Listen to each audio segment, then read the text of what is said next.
I like this bunch, I gotta tell you. You're not gonna be backing down. Go get them, go get them. Rather than molding, look,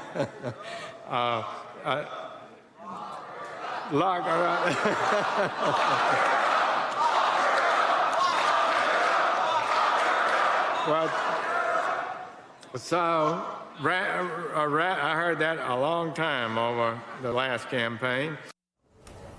It's Attorney General Jeff Sessions laughing and briefly joining in on the "Lock Her Up" chant that broke out during his remarks to high school students at a leadership summit yesterday hosted by a national conservative group, of course echoing the "Lock Her Up" chants that we heard throughout the 2016 campaign in reference to Hillary Clinton. Gene Robinson. Just of all the things that happened yesterday, and there were many, to me that's just the most obscene. I mean, this is the Attorney General of the United States, the Chief Law Enforcement Officer of the United States. To do that in front of high school students, in front of a dinner party, in front of anywhere, it just shows how unserious this administration is and this Attorney General is about what I think is a sacred duty. Call me, you know, Pollyannish or whatever, You're Pollyannish.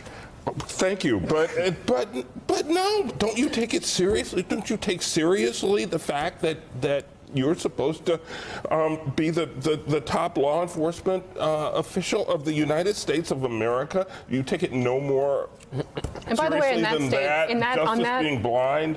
He's supposed to be an example to the. I mean, there are kids in that room. Here's the thing: it's not clear to me whether he joins in the chant, but what is 100% clear is his delight in it. Oh, yeah. It's his delight that kind of this smiling, giggling, kind of sniggering.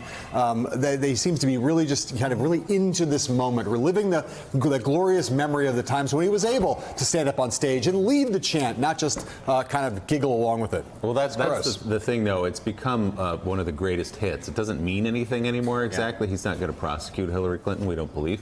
But you go to an event, you go to a Trump event somewhere across the country, and you're going to hear that chant. No, the value of this chant and others like it is that it really annoys the right people. It's provocative and it frustrates them and it's transgressive.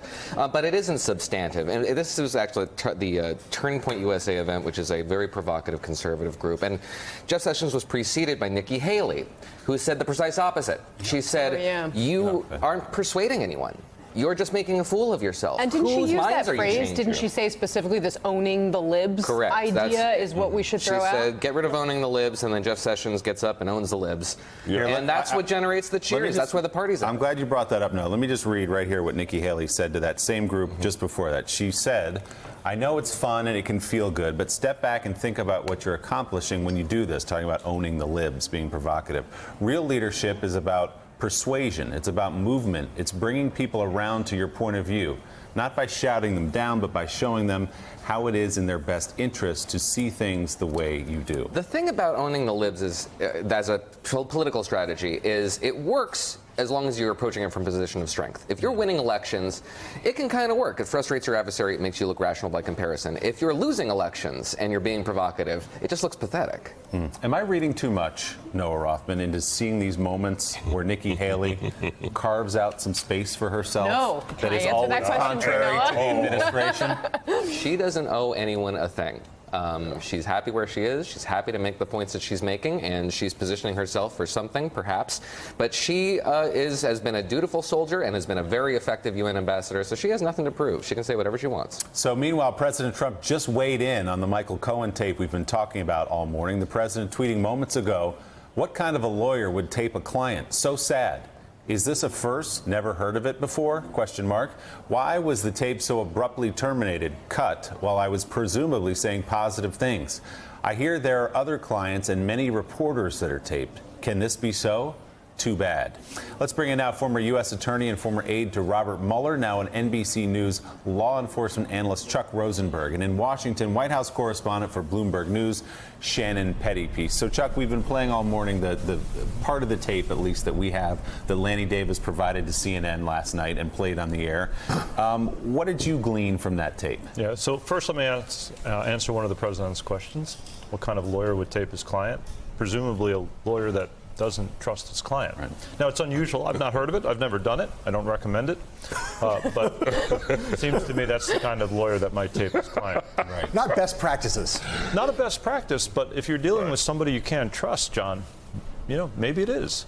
But again, not a way to do business. You didn't learn that in law school. Did not learn that. I didn't learn much in law school. I certainly didn't learn that. You should point out, in the state of New York, within his rights, Michael Cohen, one party to tape that conversation. That's exactly right. For people who don't understand your reference, New York is a one-party consent state. In some states, you need both parties to a conversation to agree to be taped. In New York, you only need one. So as you listen to that conversation, or what we heard of it, between then candidate Donald Trump 2 months before Election Day in 2016, talking with Michael Cohen, what did you take away from it? So it's interesting as a prosecutor, and I was one for a long time. I think it's relevant. I don't think it's incriminatory, Willie. I don't think it's exculpatory, at least not on its face. This is something that prosecutors, you don't just go into a courtroom and hit play.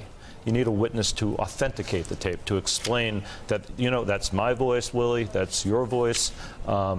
I made the tape on such and such a day in such and such a way, and it wasn't edited. It's not missing anything.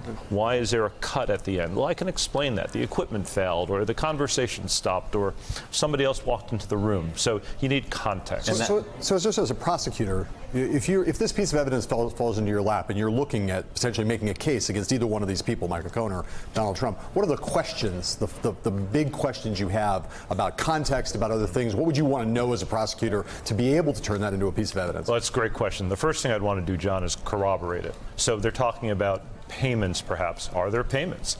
In what amounts and to whom? Right? If I have bank records, if I have checks, if I have deposit slips, all that stuff helps corroborate what's on the tape. But the tape in and of itself is seldom enough, right? It's not a smoking gun. Second point, I think there are a lot more tapes. Nobody robs one bank, nobody makes one tape. These things tend to happen in batches or bunches. And so I want to hear all the tapes, and then I want a witness to tell me not just what the words are, because sometimes they're hard to hear, but what they mean. Shannon Pettypiece, you spoke to Rudy Giuliani about this tape, and they are, making this very specific argument. They're focusing in on the word cash and what the president intended there. What else did you learn in your conversation with the president's lawyer? And does this not just serve to kind of distract from this broader thing that we have learned here, which is that the president did seem to know about this and realize it was, and discuss it in the context of winning the election? Well, I definitely got a sense of the defense that they're trying to lay out. If this does go into a court of law, or if this is going to be something in the court of public opinion, he emphasized that we don't really know what's happening just from this tape. We can make inferences what they're talking about, but that it doesn't signal anything one way or another. But Rudy Giuliani and the rest of Trump's legal team know what's on the rest of these tapes. They know what's out there document-wise, because they have been able to go through and review it as part of this process to flag items that are privileged. They know that there were 12 tapes that involved the president that they flagged, they cited privilege on. This is one of them. There's 11 others that I've been told are a third party and Michael Cohen talking about the president, but does not have the president's audio on it. But they, the lawyers, know what is on those tapes as well. And they do not have technically the ability to release those, but Michael Cohen could, since he is in the position of those. So they definitely know that that's another shoe that could come out.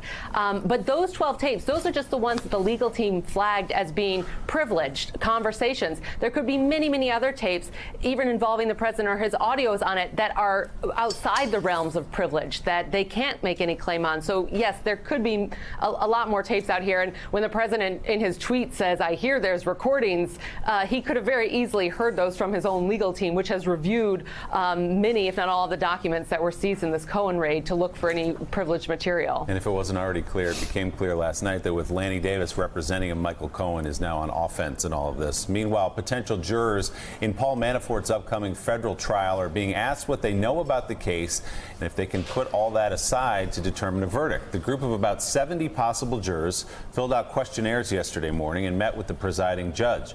Judge T.S. Ellis told the group they will be asked what they have seen, know, and heard, as well as about their law enforcement ties. Prosecutors say they're planning to call witnesses from the IRS, FBI, and Financial Crimes Enforcement Network. The Washington Post reports Manafort's attorneys had hoped to ask jurors whether they voted in the 2016 election and for other signs of their political views, but the judge rejected the questions as political theater.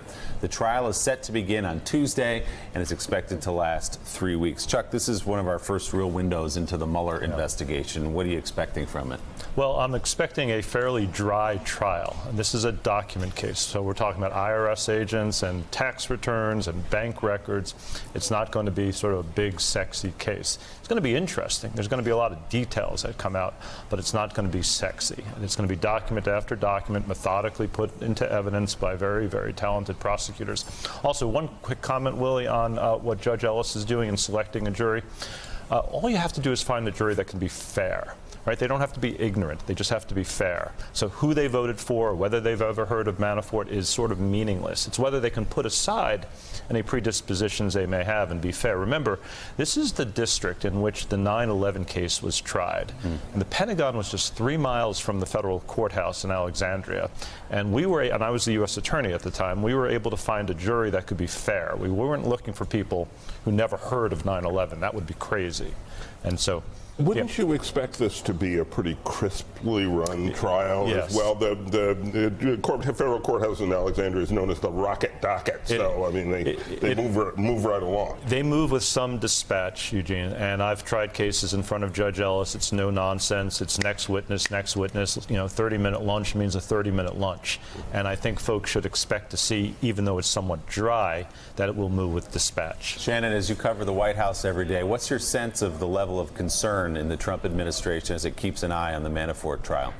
Well, I don't think the Manafort trial is going to be that big of an issue for the president. But stepping back here, the president is in the middle of a legal hurricane. You have the Manafort trial. You have the Mueller investigation. You have his lawyer, Michael Cohen, now in public warfare with him. Don't forget Stormy Daniels and a smaller case, Summer Zervos, this apprentice contestant who is suing him. This is a lot of legal battlefronts this president is fighting, and still with a relatively small, bare-bones legal team. So that is going to be a major issue going forward.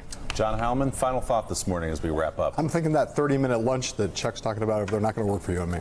You don't think so? Yeah, it's just a little too. You need to stretch it out a little bit. The seafood tower. I need a court that moves with a little less dispatch, so we can stretch it out. You're positioning for some of your legal troubles, aren't you? I see that. That's right. Guys, thank you all for being with us this morning on another busy morning. We'll see you right back here tomorrow. That'll do it for us. Stephanie Rule, as promised, picks up our coverage right now. Thanks for checking out MSNBC on YouTube, and make sure you subscribe to stay up to date on the day's biggest stories. And you can click on any of the videos around us to watch more from Morning Joe and MSNBC. Thanks so much for watching.